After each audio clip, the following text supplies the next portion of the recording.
வணக்கம் நண்பர்களே. இன்றைக்கி வீட்டு தோட்டத்தில் இருக்கிற செடிகளுக்கெல்லாம் உரம் கொடுத்துட்டு கொஞ்சம் காய்கறிகள் இருக்குது, அதை அறுவடையும் பண்ணிடலாம். இங்கே பாருங்கள், டபுள் கலர் பால்சம் எவ்வளோ அழகாக பூத்துருக்குன்னு.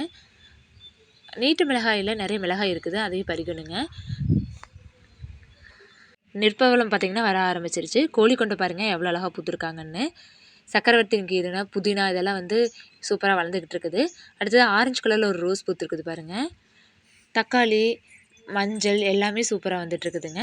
அதுக்கப்புறம் பார்த்திங்கன்னா பீட்ரூட்டில் கிழங்கெல்லாம் பாருங்கள் நல்லா பெருசாகிடுச்சு, பிடுங்குற ஸ்டேஜ் ஆகிடுச்சு. ஒரு 1 வீக்கில் பிடுங்கலாம். அடுத்தது லில்லியில் பாருங்கள், இன்றைக்கி 3 விதமான லில்லி பூத்துருக்குதுங்க. எவ்வளோ அழகாக இருக்குதுன்னு பாருங்கள். இந்த கலர் லில்லி பாருங்கள், ரொம்பவே அழகாக இருக்குது. அடுத்து சண்டைல் ரோசஸ் பார்த்திங்கன்னா ரொம்பவே அழகாக பூத்துருக்காங்க. அதுக்கு அவ்வளோ தேனீக்கள் வருதுங்க. அந்த இடத்துல போனாவே அவ்வளோ ஒரு அழகாக இருக்குதுங்க. அடுத்தது பார்த்திங்கன்னா விலாமிச்சை. இது ஃப்ரெண்டு ஒருத்தவங்க கொடுத்தாங்க. இது நல்லா வளர்ந்துட்டு வருதுங்க. அதுக்கப்புறம் இன்றைக்கி என்ன உரம் கொடுக்க போகிறோன்னா வெங்காயத்தோலை ஊற வச்சு வச்சுருக்கிறேங்க. அதையே செடிகளுக்கெல்லாம் கொடுத்துர்லாங்க. அப்புறம் பார்த்திங்கன்னா டபுள் கலர் சூரியகாந்தியில் 6 பூ பூத்துருச்சுங்க. எல்லா பூவுமே ஒரே சைஸாக தான் இருக்குது. இன்னும் நிறைய முட்டுக்கள் இருக்குதுங்க. இன்றைக்கி சரி கொஞ்சம் காய்கள் இருக்குது, அதை அறுவடையும் பண்ணிடலாம் வாங்க. கொத்தாரங்க 2 செடி தான் இருக்குது, அதில் எவ்வளோ காய் இருக்குது பாருங்கள், அதையும் பறிச்சிக்கலாம். தம்பட்டியாக வேறு கொஞ்சம் இருக்குதுங்க, அதையும் பறிச்சிக்கலாம். அடுத்தது பார்த்திங்கன்னா பர்பிள் சில்லி, அதில் கொஞ்சம் காய்கள் இருக்குது, அதையும் பறிச்சிடலாங்க. அடுத்தது நீட்ட மிளகாய்ங்க, அதில் பாருங்கள் கொஞ்சம் காய்கள்லாம் பெருசாகிடுச்சு, அதையும் பறிச்சுக்கலாங்க.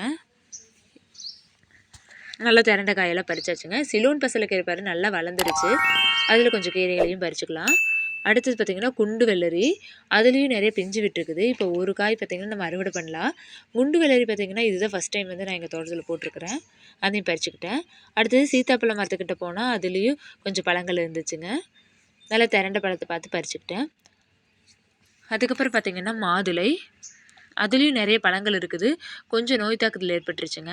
ஒரு 3 பழம் நல்லா இருக்குது, இப்போ பறிக்கிற மாதிரி இருக்குதுங்க. அந்த 3 பழத்தையும் பறிச்சுக்கிட்டேங்க. இன்றைக்கி நம்ம தோட்டத்தில் இவ்வளோதாங்க அறுவடை. இந்த வீடியோ உங்களுக்கு பிடிச்சிருந்ததுன்னா லைக் பண்ணுங்கள், ஷேர் பண்ணுங்கள். அப்படியே சத்யாஸ் கார்டன் அண்ட் குக்கிங் சேனலை சப்ஸ்கிரைப் பண்ணி வச்சுக்கோங்க. நன்றி, வணக்கம்.